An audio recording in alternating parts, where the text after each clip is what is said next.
Alors, bonsoir à tous. Séance extraordinaire du 25 octobre 2022.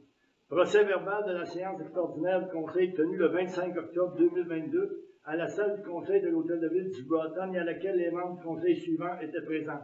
District numéro 1, Jean-Paul Grondin. District numéro 2, M. Darrell Paré. District numéro 3, Mme Julie Leblond. District numéro 4, Mme Samantha Albert Paré. District numéro 5, M. André Roy. District numéro 6, M. Rénal Drouin. Et le même M. Jean-Benoît Letourneau. Pour rendre le quorum de ce suivi conseil avec et sous la présidence de M. Jean-Benoît Letourneau, maire. C'est toi, non, c'est pas le président. Non, mais je vais le spécifier. M. Christian Claveau assiste également à cette séance en tant que directeur général et secrétaire trésorier, ainsi que notre nouveau DG, André Vaillancourt, et Marie-France Rocher, directrice adjointe. Si moi je fais la séance de ce soir, c'est par rapport que Jean-Benoît a été opéré, fait que sa voix est médiocre, ça fait que je refais le porte-parole de Jean-Benoît, notre maire, mais il est présent pour la présidence quand même. Alors, tous les membres du conseil seront présents et valident la tenue de cette séance extraordinaire ayant été avisée par courriel électronique conformément aux dispositions du deuxième paragraphe de l'article 152 du Code municipal RLRC-27.1. Lecture et adoption de l'ordre du jour. Attendu la lecture de l'ordre du jour par M. le maire Jean-Benoît Letourneau, remplacé par Jean-Paul. 1. Ouverture de la séance. 2. Lecture et adoption de l'ordre du jour. 3. Autorisation de signature de protocole d'entente pour la subvention de la caserne de pompiers. 4. Adoption du règlement 2022-232, modifiant le règlement 2022-228 sur la taxation 2022. Adoption du règlement 2022-231 sur l'obligation d'installer des protections contre les dégâts d'eau. 6. Signature du contrat de travail de Luc Brunel comme directeur des travaux publics. 7. Autorisation de signature de Claudine Mathieu pour l'émission d'obligation de 3 551 000 par la firme TMX. 8. Adoption d'une nouvelle politique de capitalisation. 9. Affectation des sols disponibles provenant des règlements d'emprunt fermés. 10. Acceptation des modifications à l'entente de subvention avec Emploi et Développement social Canada dans le cadre du projet d'accès à l'hôtel de ville et à l'aménagement aux personnes à mobilité réduite. 11. Acceptation des directives de changement S-01, S03 et S04 relatives à la construction de la nouvelle caserne de pompiers. 12. Résolution pour l'embauche d'un journalier à l'Arena. 13. Résolution pour l'embauche d'un nouveau directeur général et secrétaire trésorier. 14. Résolution pour entériner l'entente pour la conclusion du dossier du 768 10e Avenue Nord. 15. Signature du protocole d'entente déterminant les conditions de cession à la municipalité d'un terrain appartenant à la communauté du Broughton. 16. Avis de motion et dépôt pour adoption d'un projet de règlement concernant la nécessité d'éliminer tout raccordement inversé dans les réseaux de collecte des eaux usées de la municipalité. Il est proposé par et les unanimités que l'ordre du jour soit et adopté tel que lu. Moi, ça va me faire. 3. Résolution autorisant la signature du protocole d'entente de la subvention pour la construction de la nouvelle caserne de pompiers. Attendu que le protocole d'entente relatif à l'octroi d'une aide financière d'un maximum de 3 093 132 dans le cadre du volet 2 du programme Réfection et construction des infrastructures municipales nous a été transmis le 1er septembre 2022. Attendu que le dit protocole d'entente a été signé par M. le directeur général des finances municipales et des programmes du ministère des Affaires municipales et de l'Habitation. Il est proposé par, appuyé par et résolu à l'unanimité que M. Jean-Benoît Letourneau, maire, soit et autorisé à signer le dit protocole d'entente pour et au nom de la municipalité du Broughton. Proposé par Julie. Ça prend quelqu'un pour faire. 4. Adoption du règlement 2022-232, modifiant le règlement 2022-228 sur la taxation 2022. Attendu que l'avis de motion a été donné en séance régulière du Conseil le 12 septembre 2022 par M. le conseiller Rénal Drouin. Attendu que le projet de règlement a été déposé en séance régulière du Conseil le 3 octobre 2022 par Mme la conseillère Samantha Albert Paré. Attendu que le projet de règlement 2022-228 est disponible pour la consultation dans les bureaux de l'Hôtel de Ville du Breton depuis la date de son dépôt et qu'aucune représentation n'a été faite à son encontre. Il est proposé par, appuyé par et résolu à l'unanimité que le règlement 2022-232 modifiant le règlement 2022-228 sur la taxation 2022 soit adopté et entre en vigueur selon la loi. Proposé par et appuyé par André. Il y a juste une petite erreur. C'est que dans l'attendu que, là, c'est le projet de règlement, c'est celui de cette année, le 232. Le dernier attendu. OK. C'est 232? 232, c'est la 222, 228, 228, puis c'est 2. C'est 232, OK.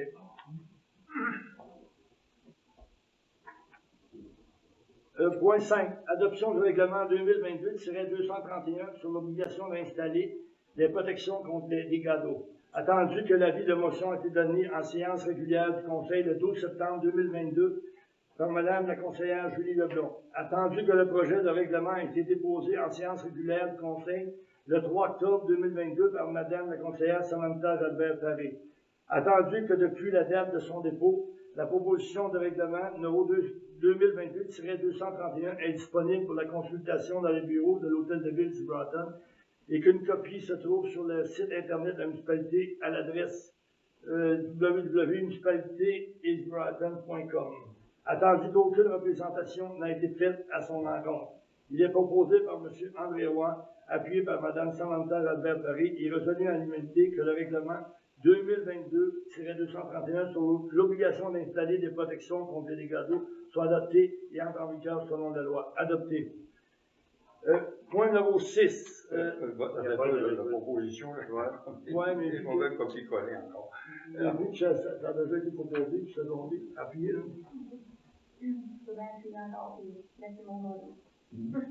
C'est bon. On reste les mêmes noms. Proposé par André Roy et appuyé par Mme Samantha Jalbert-Paré. OK. Le point 6, signature du contrat de travail de Luc Brunel comme directeur des travaux publics. Il est proposé par et résolu à l'unanimité que M. Jean-Benoît Letourneau, maire, et M. Christian Claveau, directeur général et secrétaire trésorier, soient et sont autorisés à signer le contrat d'embauche de M. Luc Brunel à titre de directeur des travaux publics dans la municipalité de Breton. Oui, il n'y a pas besoin de... Autorisation de signature de... Oui, c'est parce qu'il manque de quoi, là? Pas de proposition. La proposition, qui propose? Julie ou Julie? Ah, il est proposé par, et résolu à l'unanimité, il est proposé par Julie. Moi, Julie, ouais. Il est résolu à l'unanimité. Bon, c'est pas, il n'y a pas d'attendu que dans ce cas-là. Non. OK. Point numéro 7, autorisation de signature de Claudine Mathieu pour l'émission de 3 551 000 d'obligations par la firme TMI. Il est proposé par et appuyé par et résolu à l'unanimité que Mme Claudine Mathieu, greffière trésorière adjointe, était autorisée à signer pour et au nom de M. Christian Claveau, directeur général et secrétaire trésorier, les documents relatifs à l'émission de 3 551 000 d'obligations dans le cadre d'un refinancement effectué par la firme TMX et approuvé par le ministère des Finances du Québec. Proposé par et appuyé par Ouais. Voulez-vous une explication rapide? Appuyé par C'est parce que la résolution autorisait le maire et moi à signer pour le renouvellement. Sauf qu'au moment où la firme TMX a appelé pour demander les signatures, je n'étais pas présent dans mon bureau.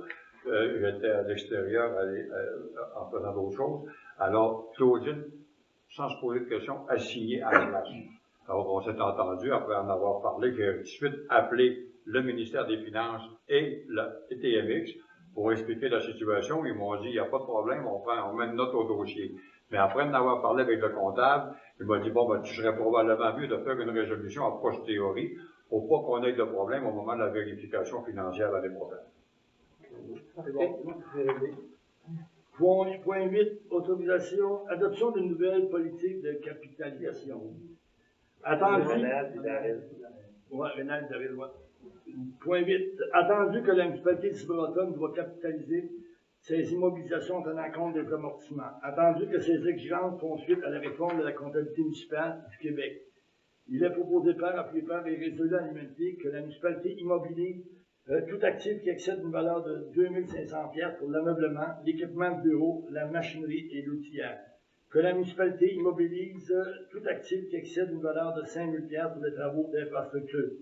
Que la méthode d'amortissement utilisée soit la méthode linéaire, laquelle sera calculée selon le taux d'amortissement suggéré par le ministère des Affaires municipales et de l'Habitation. Que la présente résolution rend nulle et sans effet toute autre politique de capitalisation pour avoir été votée antérieurement par la municipalité. Proposé par et appuyé par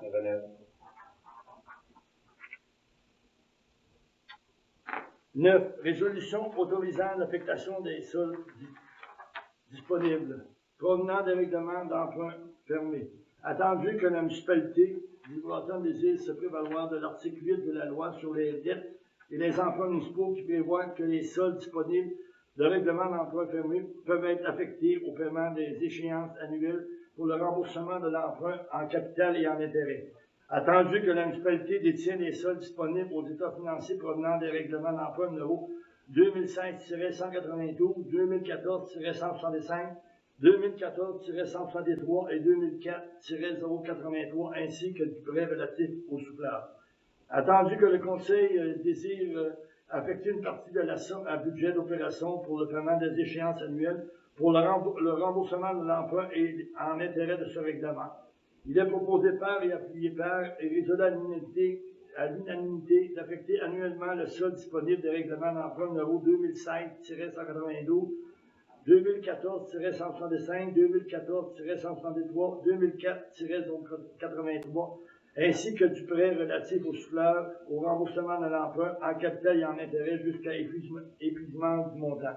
Proposé par et appuyé par. Je voudrais avoir une petite explication sur ça. C'est quoi? C'est qu'on affecte quand on va avoir de quoi de rembourser, on va reprendre ce qu'il y a de remboursé pour l'affecter ailleurs? D'après ce que j'ai compris, c'est Daniel qui a préparé la résolution. OK, j'ai la copie ici qu'il m'a donnée, avec un certain nombre de codes. Ça permet, entre autres, de pouvoir affecter. C'est parce que ce qu'il m'a expliqué, c'est que quand on a ces règlements d'emprunt-là, il est resté des soldes disponibles.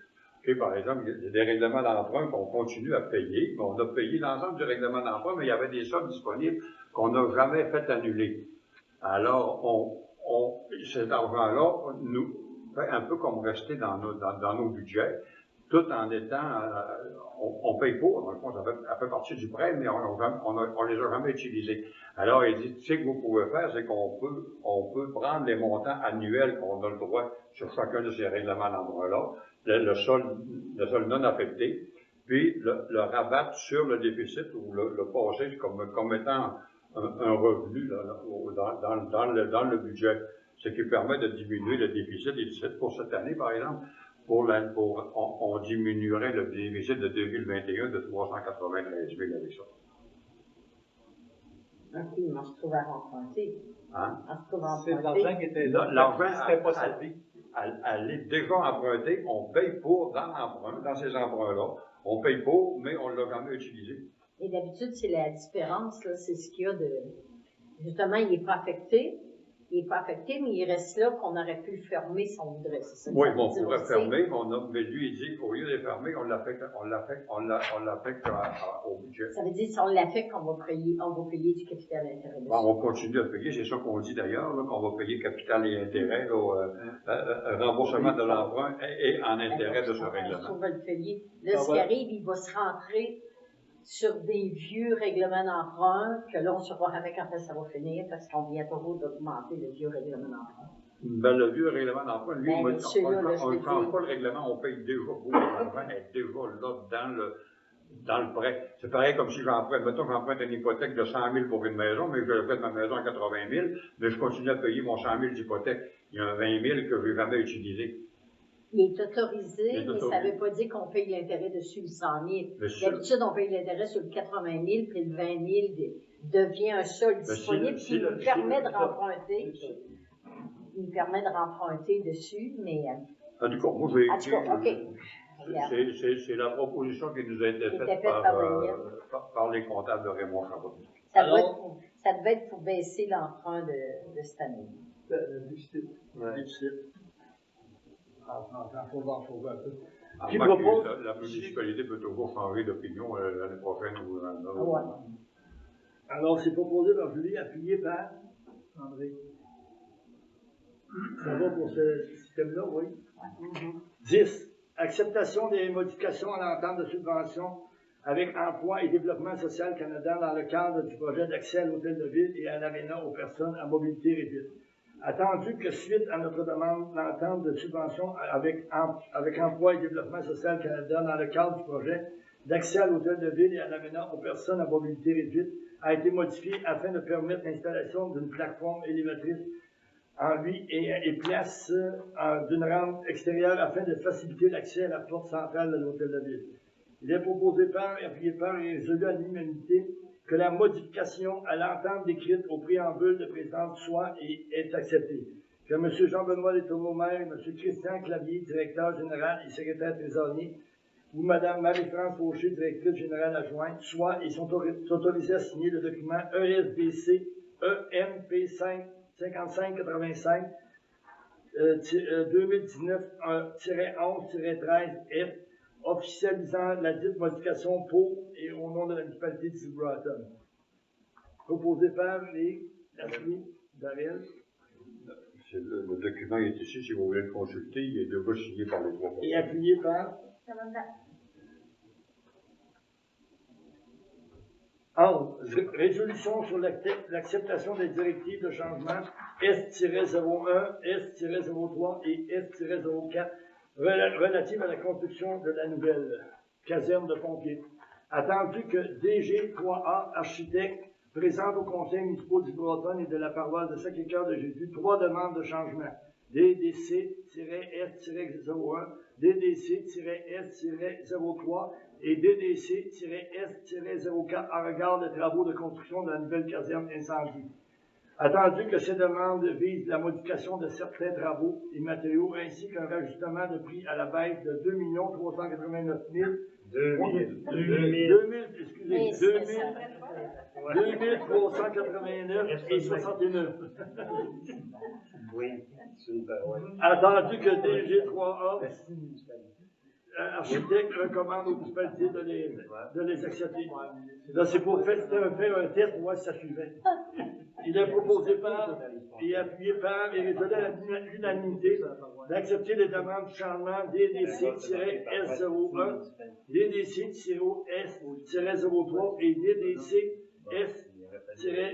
DDC-S-04 présentés par DG3A Architecte et d'autoriser leur mise en application.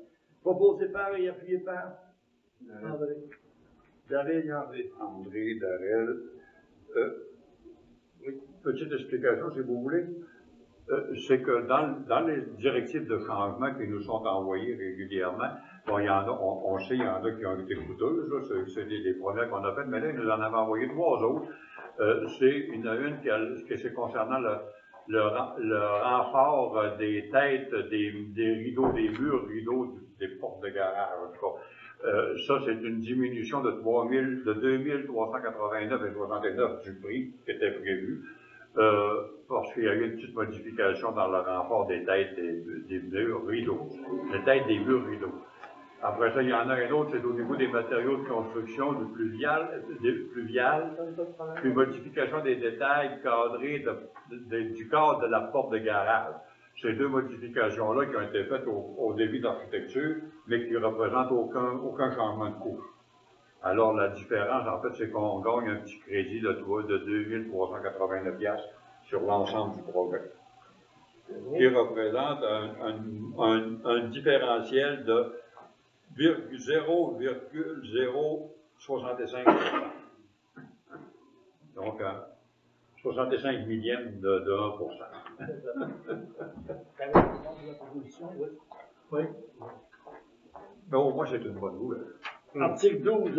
Résolution autorisant l'embauche d'un journalier à l'ARENA. Attendu que le poste de M. Luc Brunel reste vacant avec le départ de celui-ci pour occuper les fonctions de contremaître aux travaux publics. Attendu qu'après affichage à l'interne, une seule personne s'est montrée intéressée pour occuper ce poste. Il est proposé par, appuyé par et résolu à l'unanimité que M. Justin Lambert soit et est engagé comme journalier permanent à l'ARENA, que ses conditions de travail soient conformes aux dispositions de la Convention collective de travail. Proposé par et appuyé par.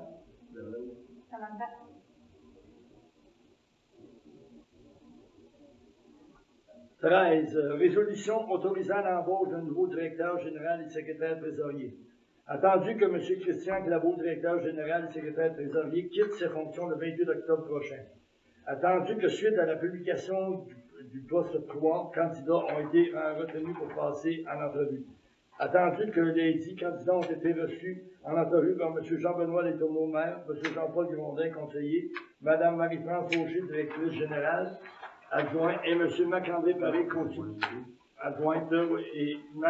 Marc-André Paré, consultant en ressources humaines, et M. Christian Claveau, directeur général et secrétaire trésorier. Attendu qu'à la suite de ces entrevues, le comité de sélection s'est unanimement entendu pour recommander l'embauche de M. André Vaillancourt au poste de directeur général et secrétaire trésorier.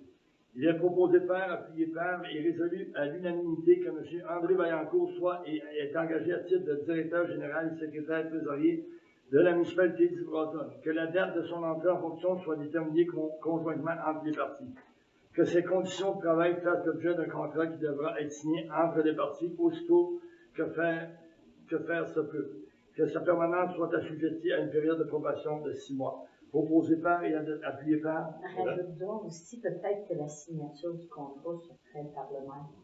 C'est pour qu'il y ait une signature qui soit en. Oui, on pourrait la faire tout de suite au terme. Tu as fait raison. Que le maire est. Que le maire soit autorisé à signer le contrat, à signer pour et au nom de la municipalité. C'est ça. On a dit qu'il était proposé par Rénal. Appuyé par Julie. On va attendre que c'est tout ça. Rénal, Julie, oui. Pour la date d'embauche, est-ce qu'on laisse ça comme ça, tel que c'est écrit, ou si on met qu'il a commencé en réalité hier, mais qu'il va rentrer officiellement en fonction lundi prochain? Au niveau de paye, hier. Au niveau des payes, c'est hier. Mais en écrivant ça comme ça. C'est correct, ça le tout. Moi, je pense entre les parties. Bienvenue parmi nous. Merci. J'espère qu'elle va pouvoir vous rendre des services. Ça devrait. On va avoir du plaisir ensemble. Soyez pas inquiets de ça. C'est beau. Item 14. Résolution pour entériner l'entente pour la conclusion du dossier de la 768 10e Avenue Nord. Attendu que la municipalité d'Ivre-Bretonne a cédé la propriété située au 768 10e Avenue Nord à M. Jean-Claude Bourdeau lors d'une vente pour taxe le 10 décembre 2019. Attendu qu'un acte de vente a été rédigé par le notaire M. Rénal Thiers. Attendu que M. Jean-Claude Bourdeau a cédé la dite propriété à son fils, M. William Bourdeau. Attendu que le dos de 4 543 699 du cadastre du Québec a servi pour la désignation de la propriété sur le contrat de vente. Attendu que le cadastre du lot 4 543 699 démontre clairement que la ligne de propriété avant est positionnée dans la 2e rue Est, faisant le coin avec la 10e avenue Nord et que, ce faisant, la 2e rue est empiétée sur la propriété. Attendu que le propriétaire a fait une demande à la municipalité en date du 3 mars 2022 afin que celle-ci reconnaisse qu'une parcelle de terrain lui appartenant est utilisée comme assise de la 2e rue Est. Attendu que le propriétaire souhaite aménager une partie de la parcelle concernée afin d'éviter de se retrouver dans la rue lorsqu'il sort de sa résidence. Attendu que la demande du propriétaire vise seulement une partie de la parcelle du terrain se trouvant actuellement dans la 2e rue Est.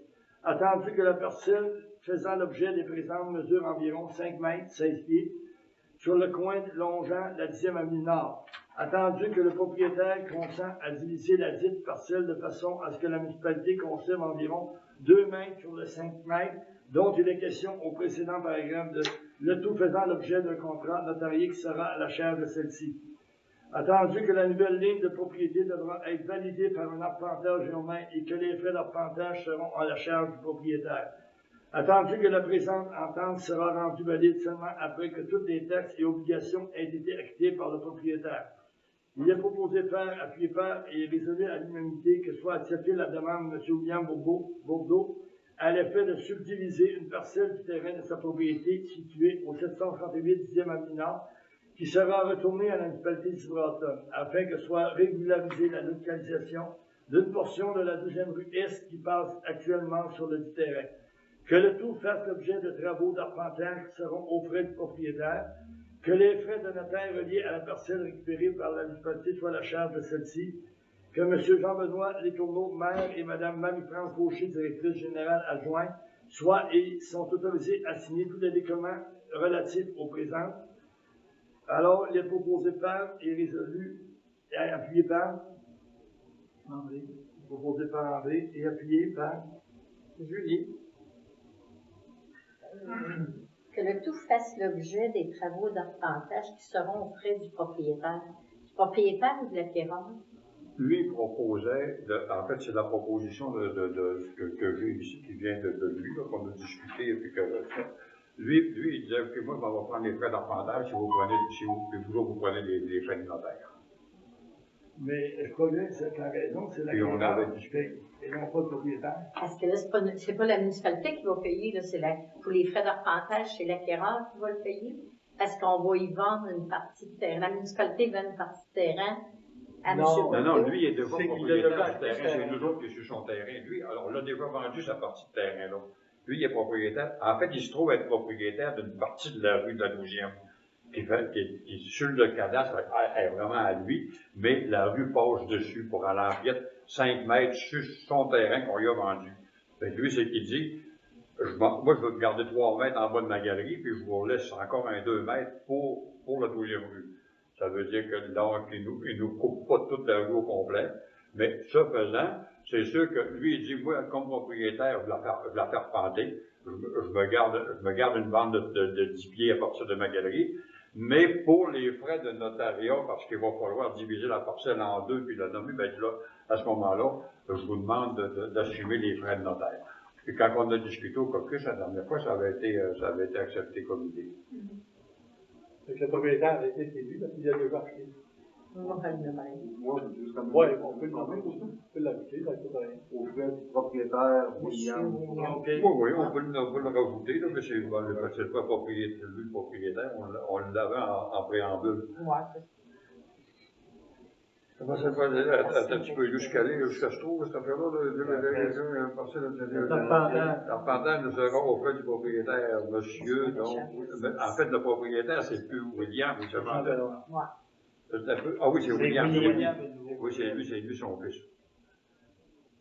C'est un dossier assez complexe. Bon. C'est bon, on avait tout ce qu'il faut. 15. Signature du protocole d'entente déterminant les conditions de cession à la municipalité d'un terrain appartenant à la communauté du Breton.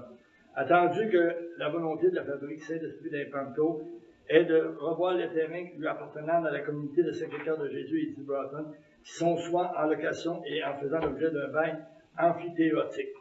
Attendu que la fabrique de Saint-Esprit d'Impanto possède un terrain pratiquement esclavé situé sur la rue Grégoire à East Breton, connu et désigné comme étant le lot 4 544 028 au cadastre du Québec, dont le seul accès se limite à un droit de passage à travers le lot 4 545 869 qui fait l'objet d'un bail amphithéotique avec la municipalité de Breton. Attendu que les intentions mutuelles des deux organisations accompagnées d'une entente relative avec la cession à la municipalité de Breton d'une partie du terrain adjacent connu et désigné comme étant le lot numéro 4 545 869 au cadastre du Québec, partie sur laquelle se trouve érigé l'ancien château d'eau de la municipalité.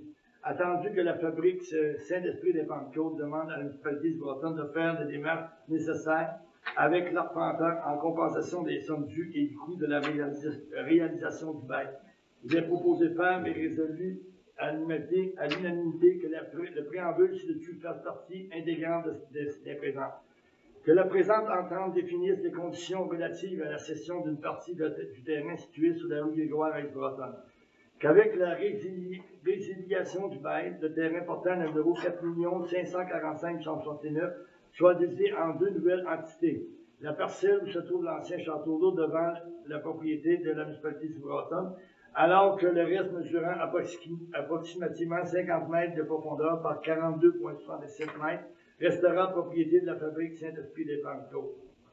Que les conditions prévues dans le présent protocole entraînent la résiliation du contrat notarié portant le numéro 238 934 de la prise de possession du bail amphithéotique daté du 1er mai 1963 et valide pour une période de 99 ans. Que M. Jean-Benoît Letourneau, maire, et Mme Marie-France Fauché, directrice générale adjointe, soient et sont autorisés à signer le présent protocole d'entente pour et au nom de la municipalité d'Isle-Bretonne. Proposé par et appuyé par. Proposé par Julie. Bénal. 16. Avis de motion et dépôt pour adoption d'un projet de règlement sur l'élimination des raccordements inversés dans les réseaux de collecte des eaux usées de la municipalité.